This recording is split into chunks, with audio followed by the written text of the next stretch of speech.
Hi friends, ಹೇಗಿದೆಲ್ಲರೂ? ಇವತ್ತಿನ ವಿಡಿಯೋದಲ್ಲಿ fallopian ಟ್ಯೂಬ್ನಲ್ಲಿ ಆಗುವಂತಹ ತಡೆಗಳಿಗೆ ಕಾರಣಗಳೇನು, ಇದರಿಂದ ಯಾವ ರೀತಿ ಬಂಜೆತನ ಉಂಟಾಗುತ್ತೆ. ಫೆಲೋಪಿಯನ್ ಟ್ಯೂಬ್ ಅಂದರೆ ನಿಮ್ಮ ಗರ್ಭನಾಳ. ಇದರ ಬಗ್ಗೆ ಇವತ್ತಿನ ವಿಡಿಯೋದಲ್ಲಿ ಡೀಟೇಲ್ಸ್ ಆಗಿ ತಿಳಿಸ್ಕೊಡ್ತೀನಿ. ಇದಕ್ಕೆ ಕಾರಣಗಳೇನು, ಯಾವೆಲ್ಲ ಟ್ರೀಟ್ಮೆಂಟ್ಗಳಿರ್ತವೆ, ಹೇಗೆ ಅದನ್ನು ತಡೆಗಟ್ಬೋದು ಅನ್ನೋದರ ಬಗ್ಗೆ ಡೀಟೇಲ್ಸ್ ಆಗಿ ತಿಳಿಸ್ಕೊಡ್ತಾ ಹೋಗ್ತೀನಿ. ಸೊ ಹಾಗಾಗಿ ಯಾರೆಲ್ಲ ಇದುವರೆಗೆ ನನ್ನ ಚಾನಲ್ನ ಸಬ್ಸ್ಕ್ರೈಬ್ ಮಾಡಿಲ್ಲ, ಪ್ಲೀಸ್ ಸಬ್ಸ್ಕ್ರೈಬ್ ಮಾಡ್ಕೊಳ್ಳಿ. ಪಕ್ಕದಲ್ಲೂ ಬೆಲ್ಲೈಕನ್ನು ಕೂಡ ಕ್ಲಿಕ್ ಮಾಡ್ಕೊಳ್ಳಿ. ಬಂಜೆತನ ಅಪಾರ ಸಂಖ್ಯೆಯ ಜನರಿಗೆ ಪರಿಣಾಮ ಬೀರುತ್ತೆ. ಎಲ್ಲ ಲಿಂಗದವರು ಗೊತ್ತಿರುವ ಮತ್ತು ಗೊತ್ತಿರದ ಕಾರಣಗಳಿಂದ ಬಂಜೆತನದ ಅನುಭವ ಪಡೆಯುತ್ತಾರೆ. ಫಾಲೋಪಿಯನ್ ಟ್ಯೂಬ್ನಲ್ಲಿ ಆಗಿರುವಂತಹ ತಡೆ ಇರ್ಬೋದು ಅಥವಾ ಬ್ಲಾಕೇಜ್ ಇರ್ಬೋದು, ಇದು ಸ್ತ್ರೀಯರ ಬಂಜೆತನದ ಪ್ರಮುಖ ಕಾರಣಗಳಲ್ಲಿ ಒಂದಾಗಿದೆ. ಫಾಲೋಪಿಯನ್ ಟ್ಯೂಬ್ಗಳಲ್ಲಿನ ತಡೆಯು ವಿಶ್ವದಾದ್ಯಂತ ಸರಾಸರಿ 30% ಮಹಿಳೆಯರಲ್ಲಿ ಬಂಜೆತನದ ಕಾರಣವಾಗಿದೆ. ಈ ಗರ್ಭನಾಳಗಳು ಅಂಡಾಶಯಗಳು ಮತ್ತು ಗರ್ಭಕೋಶದ ನಡುವಿನ ಸೇತುವೆಗಳಾಗಿವೆ. ಸೊ ಹಾಗಾಗಿ ಗರ್ಭಧಾರಣೆಯ ಪ್ರಕ್ರಿಯೆಯಲ್ಲಿ ಇವು ಪ್ರಮುಖ ಪಾತ್ರ ವಹಿಸುತ್ತವೆ. ಇದು ಅಂಡಾಣುವಿಗೆ ಅಂಡಾಶಯದಿಂದ ಗರ್ಭಕೋಶಕ್ಕೆ ಪ್ರಯಾಣಿಸಲು ನೆರವಾಗುತ್ತೆ. ಅದೇ ರೀತಿ ವೀರ್ಯವು ಗರ್ಭಕೋಶದಿಂದ ಫಾಲೋಪಿಯನ್ ಟ್ಯೂಬ್ಗಳಿಂದ ಮೇಲ್ಭಾಗಕ್ಕೆ ಸಂಚರಿಸಿ ಅಂಡಾಣುವಿನೊಂದಿಗೆ ಭೇಟಿಯಾಗುತ್ತೆ.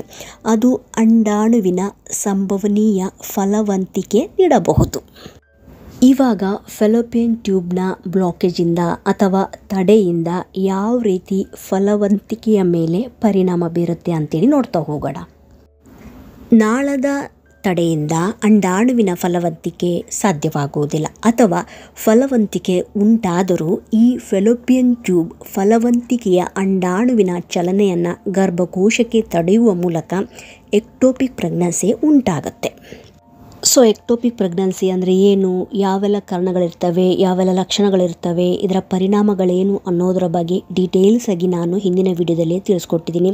ಸ್ವಲ್ಪ ರಫ್ ಆಗಿ ಹೇಳೋದಾದರೆ, ಯಾವಾಗ ನಿಮ್ಮ ಗರ್ಭನಾಳದಲ್ಲಿ ಫರ್ಟಿಲೈಸೇಷನ್ ಆದಂಥ ಎಗ್ ಅಥವಾ ಝೈಗೋಟು ಅದು ಅಲ್ಲೇ ಉಳಿದುಕೊಂಡು ಬೆಳಿಲಿಕ್ಕೆ ಸ್ಟಾರ್ಟ್ ಮಾಡುತ್ತೆ, ಇದನ್ನು ಎಕ್ಟೋಪಿಕ್ ಪ್ರೆಗ್ನೆನ್ಸಿ ಅಂತ ಹೇಳ್ತೀವಿ. ಬಟ್ ನಾರ್ಮಲ್ ಆಗಿ 5-7 ದಿನಗಳ ನಂತರ ಫರ್ಟಿಲೈಸೇಷನ್ ಆದ ಎಗ್ ಅಥವಾ ಝೈಗೋಟ್ ನಿಧಾನವಾಗಿ ಟ್ರಾವೆಲ್ ಮಾಡಿ ಬಂದು ನಿಮ್ಮ ಗರ್ಭಕೋಶದ ಒಳಪದರಕ್ಕೆ ಬಂದು ಅಂಟ್ಕೊಂಡು 9 ತಿಂಗಳುಗಳ ತನಕ ನಾರ್ಮಲ್ ಆಗಿ ಬೆಳಿಬೇಕು. ಇದು ನಾರ್ಮಲ್ ಪ್ರೋಸೆಸ್.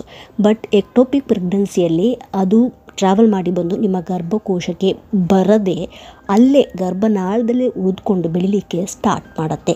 ಈ ಒಂದು ಪ್ರೆಗ್ನೆನ್ಸಿಯನ್ನು ಯಾವುದೇ ಕಾರಣಕ್ಕೂ ಕಂಟಿನ್ಯೂ ಮಾಡಲಿಕ್ಕೆ ಸಾಧ್ಯವಿಲ್ಲ. ಎಷ್ಟು ಬೇಗ ಆಗುತ್ತೆ ಅಷ್ಟು ಬೇಗ ಅದನ್ನು ರಿಮೂವ್ ಮಾಡಬೇಕಾಗತ್ತೆ. ಇಲ್ಲ ಅಂತ ಹೇಳಿದರೆ ನಿಮ್ಮ ಜೀವಕ್ಕೆ ಅಪಾಯವನ್ನು ಉಂಟು ಮಾಡುತ್ತೆ. ಇವಾಗ ಒಂದು ವೇಳೆ ನಿಮ್ಮ ಒಂದು ಗರ್ಭನಾಳದಲ್ಲಿ ಯಾವುದೋ ಕಾರಣಕ್ಕೆ ಬ್ಲಾಕೇಜ್ ಆಗಿಯೋ ಅಥವಾ ತಡೆ ಉಂಟಾಗಿ ನಿಮಗೆ ಆ ಒಂದು ಗರ್ಭನಾಳದ ಮೂಲಕ ಪ್ರೆಗ್ನೆನ್ಸಿ ಆಗಲಿಕ್ಕೆ ಸಾಧ್ಯ ಇಲ್ಲ, ಅಥವಾ ಅದನ್ನು ರಿಮೂವ್ ಮಾಡಿದಾರೆ ಅಂತ ಹೇಳಿದರೆ ನೀವು ಟೆನ್ಷನ್ ಮಾಡುವ ಅಗತ್ಯವಿಲ್ಲ. ಇನ್ನೊಂದು ಗರ್ಭನಾಳದ ಮೂಲಕ ನ್ಯಾಚುರಲ್ ಆಗಿ ಕನ್ಸೀವ್ ಆಗುವ ಸಾಧ್ಯತೆ ಇರುತ್ತೆ. ಸೊ ಹಾಗಾಗಿ ಇದ್ರ ಬಗ್ಗೆ ನೀವು ಟೆನ್ಷನ್ ಮಾಡುವ ಅಗತ್ಯವಿಲ್ಲ.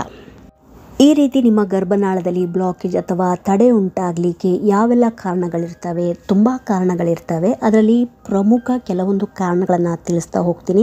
ಮೊದಲನೇ ಕಾರಣ ಸೋಂಕುಗಳಿಂದ ಇರ್ಬೋದು. ಅಂದರೆ ಲೈಂಗಿಕವಾಗಿ ಹರಡುವಂಥ ಸೋಂಕುಗಳಿಂದ ಈ ರೀತಿಯ ಬ್ಲಾಕೇಜ್ ಕಾಣಿಸ್ಕೊಳ್ಬೋದು. ಅದರಲ್ಲಿ PID ಇರ್ಬೋದು ಅಥವಾ STI, STD ಈ ರೀತಿಯ ಸೋಂಕುಗಳಿಂದನೂ ಕೂಡ ನಿಮಗೆ ನಿಮ್ಮ ಫಾಲೋಪಿಯನ್ ಟ್ಯೂಬಲ್ಲಿ ಬ್ಲಾಕೇಜ್ಗಳು ಕಾಣಿಸ್ಕೊಳ್ಬೋದು.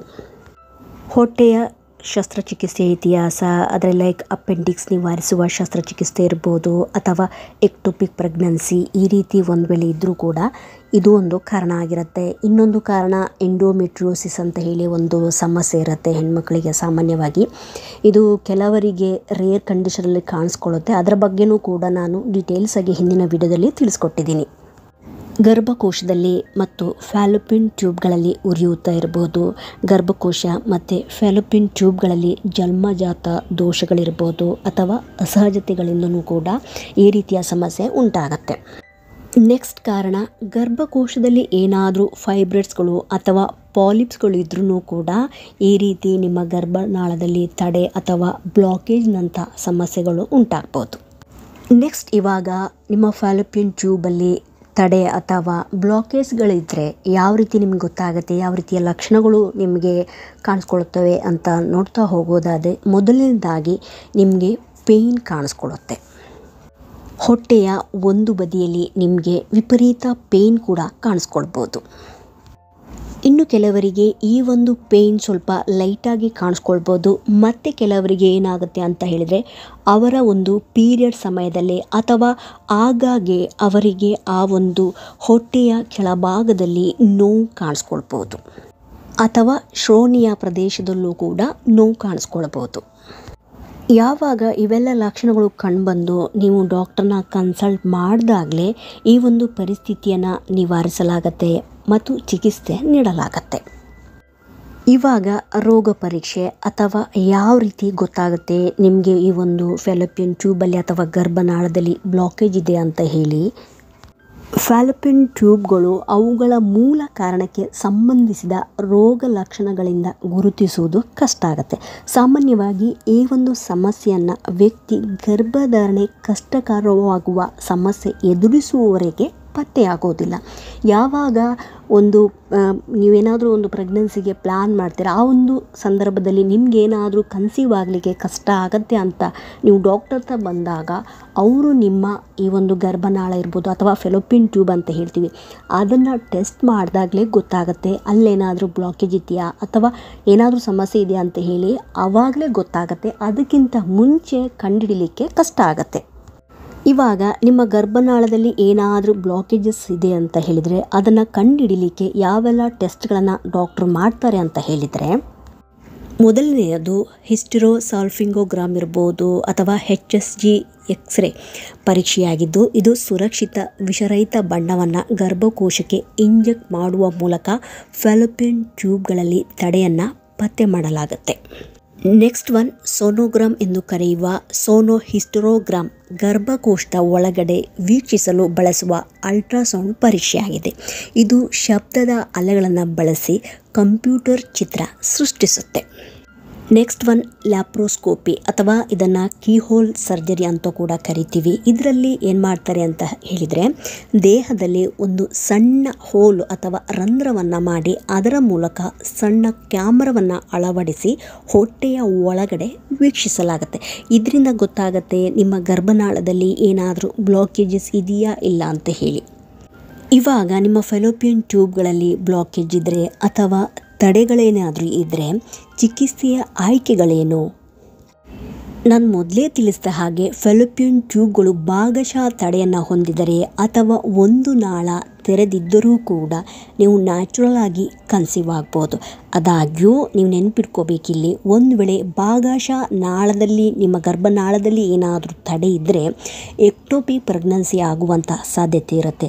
ಸೊ ಹಾಗಾಗಿ ಈ ರೀತಿ ಒಂದು ವೇಳೆ ನಿಮ್ಮ ಗರ್ಭನಾಳದಲ್ಲಿ ತಡೆ ಇದ್ದರೆ ನೀವೇನಾದರೂ ನೆಕ್ಸ್ಟ್ ಏನಾದರೂ ಪ್ರೆಗ್ನೆನ್ಸಿಗೆ ಪ್ಲ್ಯಾನ್ ಮಾಡ್ತೀರಾ ಅಂತ ಹೇಳಿದರೆ ಒಮ್ಮೆ ಡಾಕ್ಟರ್ನ ಕನ್ಸಲ್ಟ್ ಮಾಡಿ ಮುಂದುವರಿಯುವುದು ಒಳ್ಳೆಯದು. ಈ ರೀತಿ ಡಾಕ್ಟರ್ನ ಕನ್ಸಲ್ಟ್ ಮಾಡಿ ನೀವೇನಾದರೂ ಪ್ರೆಗ್ನೆನ್ಸಿಗೆ ಪ್ಲ್ಯಾನ್ ಮಾಡಿದರೆ ಮುಂದೆ ಆಗುವಂತಹ ಅಥವಾ ಎದುರಿಸುವಂತಹ ಸಮಸ್ಯೆಗಳಿಂದ ನೀವು ಪಾರಾಗ್ಬೋದು.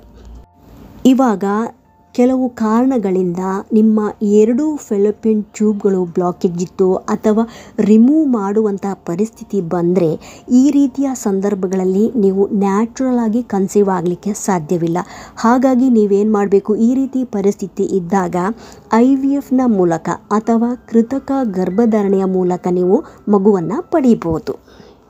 ಫಾಲೋಪಿಯನ್ ಟ್ಯೂಬ್ನ ತಡೆಯ ಚಿಕಿತ್ಸೆಯ ಆಯ್ಕೆಗಳು ಇದನ್ನು ಆಧರಿಸುತ್ತೆ. ಯಾವುದಂತ ಹೇಳಿದರೆ, ಮೊದಲನೇದಾಗಿ ವ್ಯಕ್ತಿಯ ವಯಸ್ಸಿರ್ಬೋದು ಮತ್ತು ಯಾವ ಕಾರಣಕ್ಕೆ ಇರ್ಬೋದು, ಮತ್ತು ತಡೆಯಾಗಿರುವಂತಹ ಸ್ಥಳ, ಆ ನಿಮ್ಮ ಫಾಲೋಪಿಯನ್ ಟ್ಯೂಬಲ್ಲಿ ಯಾವ ಜಾಗದಲ್ಲಿ ಬ್ಲಾಕೇಜ್ ಇದೆ ಅದು ಕೂಡ ಇಂಪಾರ್ಟೆಂಟ್ ಆಗಿರುತ್ತೆ.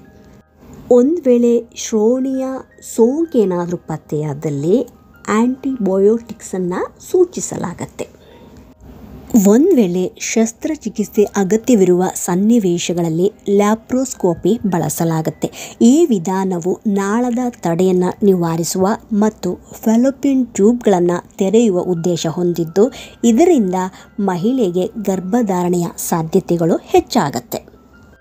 ಇವಾಗ ಶಸ್ತ್ರಚಿಕಿತ್ಸೆ ಆದ ನಂತರನೂ ಕೂಡ ಗರ್ಭಧಾರಣೆಯ ಸಾಧ್ಯತೆಗಳು ಈ ಕಾರಣವನ್ನು ಆಧರಿಸುತ್ತೆ. ಇವೆಲ್ಲ ಕಾರಣಗಳು ಕೂಡ ಮುಖ್ಯ ಆಗಿರುತ್ತೆ ನೆಕ್ಸ್ಟ್ ನಿಮಗೆ ಗರ್ಭಧಾರಣೆ ಆಗಲಿಕ್ಕೆ.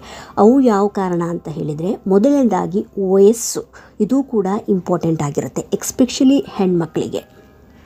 ನೆಕ್ಸ್ಟ್ ಒನ್, ನಿಮ್ಮ ಸಂಗಾತಿಯ ವೀರ್ಯದ ಆರೋಗ್ಯ ಕೂಡ ಚೆನ್ನಾಗಿರಬೇಕಾಗತ್ತೆ ಒಂದು ಹೆಲ್ತಿ ಪ್ರೆಗ್ನೆನ್ಸಿ ಆಗಲಿಕ್ಕೆ. ಸೊ ಹಾಗಾಗಿ ಒಂದು ಹೆಲ್ತಿ ಮಗು ಪಡಿಬೇಕಾದ್ರೆ ಇಬ್ಬರ ಆರೋಗ್ಯ ಕೂಡ ತುಂಬಾ ಮುಖ್ಯ ಆಗಿರುತ್ತೆ ಇಲ್ಲಿ.